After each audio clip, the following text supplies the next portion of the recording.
Hello दोस्तों, स्वागत है आपका अपने यूट्यूब चैनल ममता टेक्निकल में। आज हम वर्गमूल चैप्टर को पढ़ेंगे। वर्गमूल चैप्टर ऐसा नहीं है सिर्फ आईटीआई के ही सिलेबस में पूछा जाता है, यह चैप्टर तुम्हारा कॉम्पिटिटिव एग्ज़ाम में भी पूछा जाता है। ठीक है, तो ऐसा नहीं कि सिर्फ हम जो पढ़ेंगे वो बेसिक बस आईटीआई में यूज़ होगा। तुम्हारे कंपटीशन में इससे आगे तुम जैसे कि डीएमआरसी का एग्ज़ाम दोगे, यूपी मेट्रो का दोगे, कुल मिलाकर आप जो भी मोस्टली एग्ज़ाम दोगे वे वहीं से यूज़ होगा। वर्गमूल चैप्टर अपने आप में एक बेसिक चैप्टर है किसी भी चीज़ के लिए। ठीक है, हम वन बाई वन क्वेश्चन करते चले गए। सबसे पहले हमें वर्ग और वर्गमूल हम इसमें कवर करेंगे, जिसमें कि वर्गमूल हम पढ़ेंगे और वर्ग भी। देखो, पहले हमें वर्गमूल के लिए सबके वर्ग याद होने चाहिए।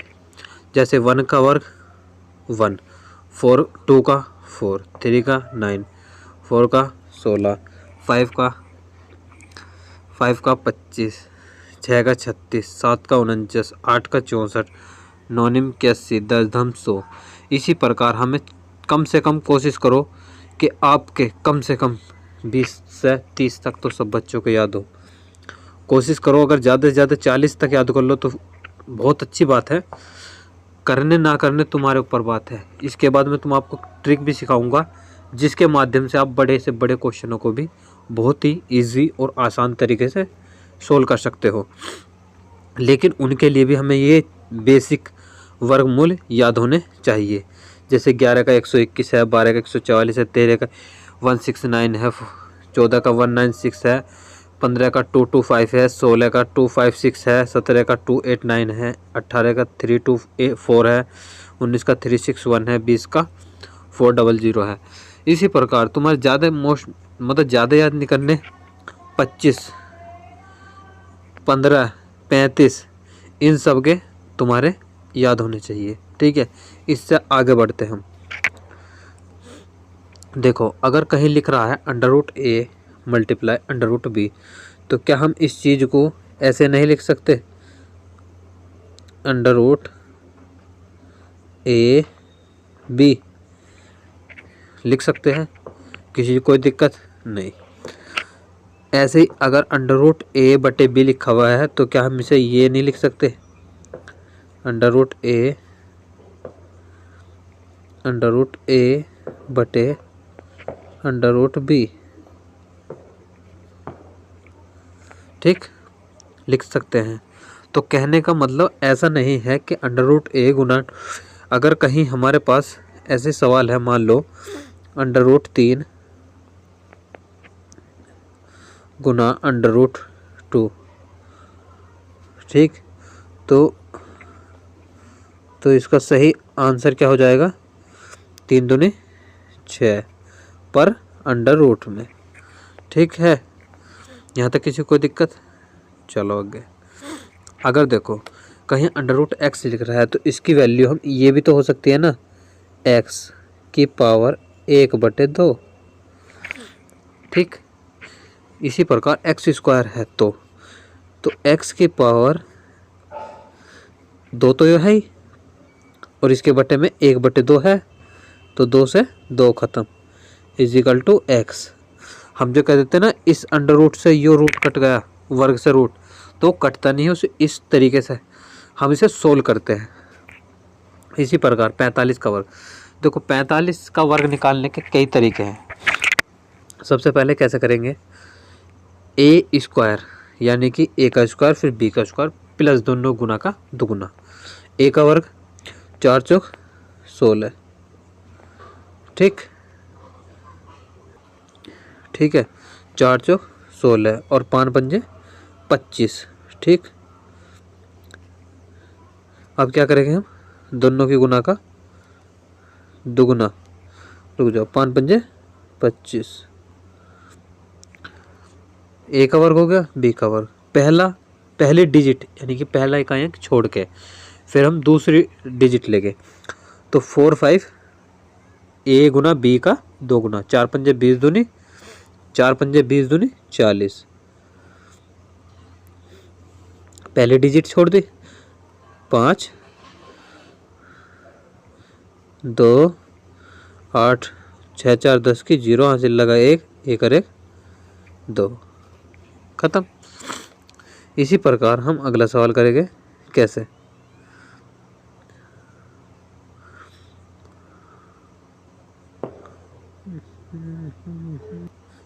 इसके बाद हम अगला सवाल करेंगे। कैसे? सेम यही प्रोसीजर करना है, कुछ अलग से नहीं करने के।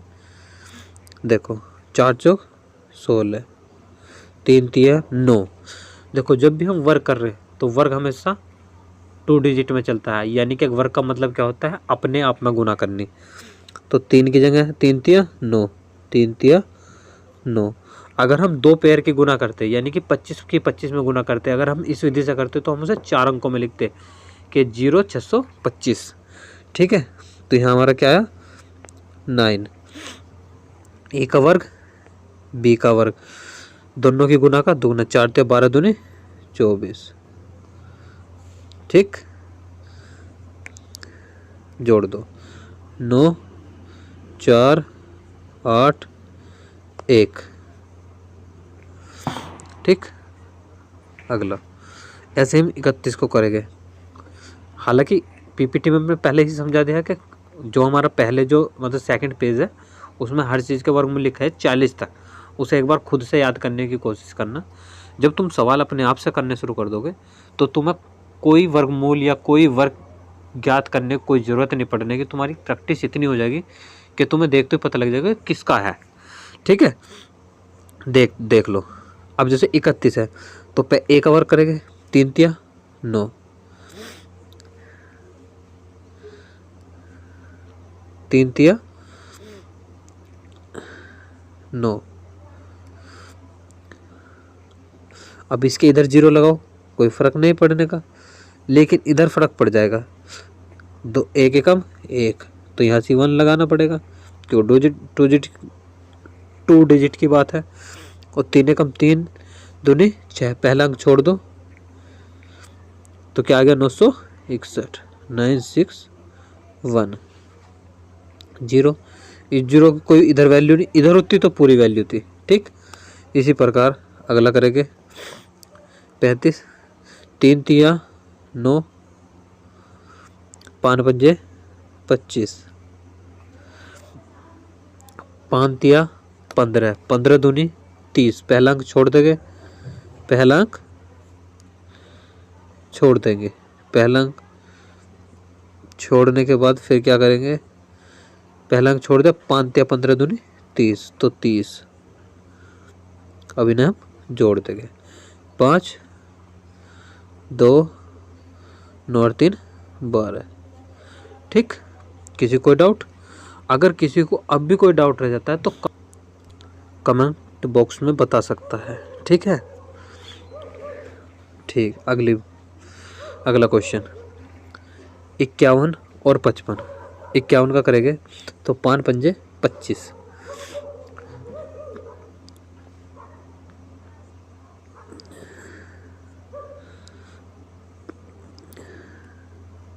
5 पंजे 25,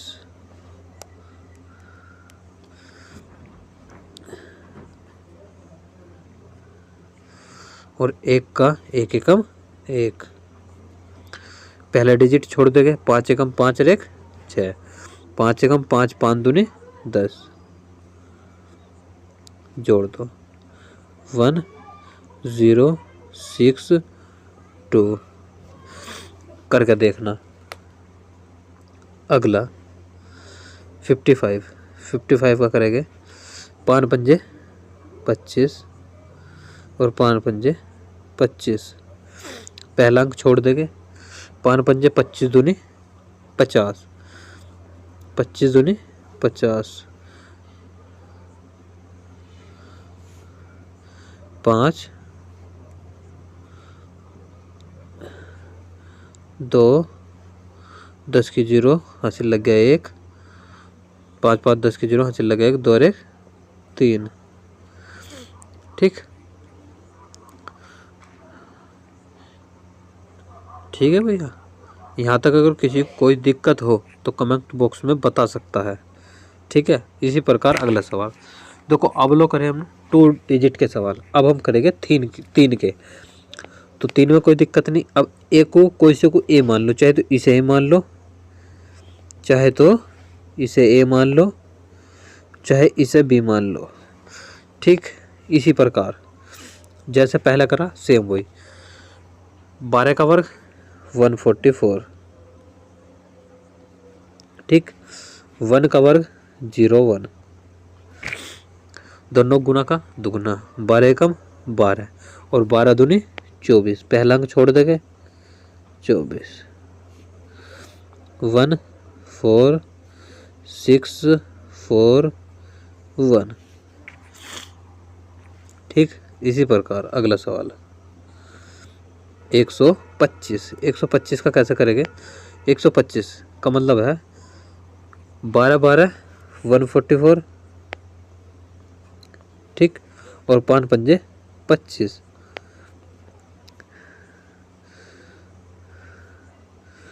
ठीक। 12 पंजे 60 दूनी 120। पहला अंक छोड़ देंगे 5 2 6 5 1, ठीक। यहाँ तक किसी को कोई दिक्कत?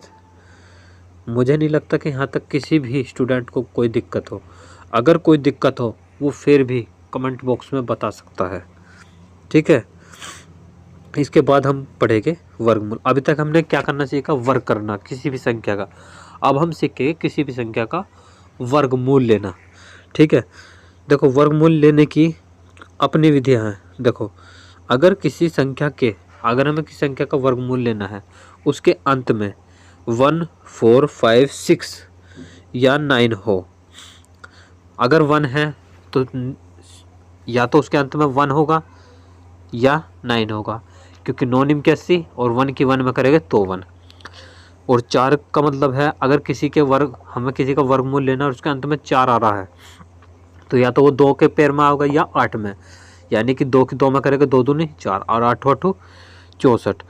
5 निश्चित है, 5 में कोई फ़र्क नहीं पड़ेगा। अगर वो 5 वर्गमूल में दे रखा तो निश्चित सी बात है जो हमारा वर्गमूल निकल का होगा वो भी 5 ही आएगा, उसके अंत में भी 5 ही संख्या होगी। अगर संख्या 6 है और वर्गमूल निकल लेंगे, या तो 6 होगा उसके अंत में या 4 होगा, ठीक। और ऐसे 9, अगर हमारे वर्गमूल में 9 संख्या दे रखी है लास्ट में, यानी कि इकाई अंक जो है हमारा 9 है, तो उसका जो हमारा वर्गमूल निकट का होगा ना, उसका भी पहला अंक इकाई अंक यानी कि 3 होगा या 7 होगा, ठीक है जी। ये सिर्फ तुम्हें याद करने के लिए है, हालांकि इसका अब वैसा कोई वैल्यू नहीं है, सिर्फ तुम्हें याद करने के पर्पस से है कि इस चीज़ को तुम याद कर सकते हो।